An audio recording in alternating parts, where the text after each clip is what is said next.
I want to ask you more because you just said the word learning, and I love this. Right. Again, it's so important that you capture the learnings or that knowledge sharing and then get it through the whole organization. And I think it's a challenge. The places I've seen, it's just a challenge to create this because it's like, oh, do I need to document it, right?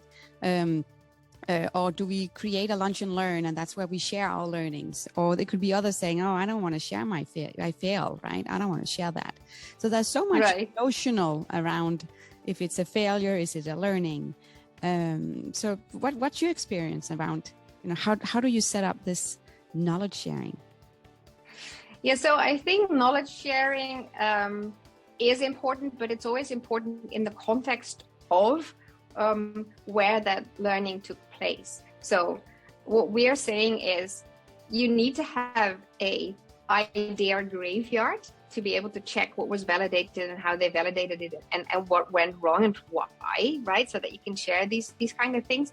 But you have to understand that context of that idea might be different from the context that you explore with your new idea. So I'm a fan of knowledge sharing as long as you see it in the right perspective.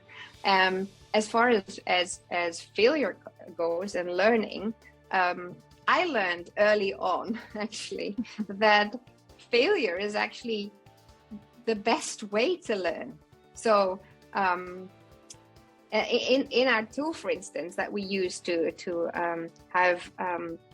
write down the success or fail criteria of your experiment, right? If you're experimenting and testing and learning, what we're saying is you have an experiment and you can then either click success or not successful in experiment.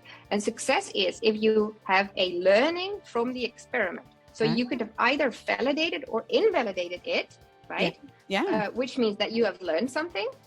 But if you have done the experiment wrong or with the wrong people, then you didn't learn anything and you have to do it again, right? So there's no real failure going on there, because invalidation is usually a far more powerful learning than the validation of something. Because quite often you already knew, right? It's like a validation. Yeah, I knew that I was going towards that direction anyway. But the invalidation, more often than not, has far more powerful insights that can steer you towards a different direction within validating your new business model than validation.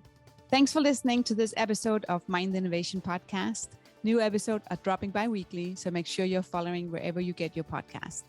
You can find me on LinkedIn, search for Sanne Winding. You can also find me on YouTube, search for Mind Innovation, or go to my website, sannewinding.com or mindinnovation.com.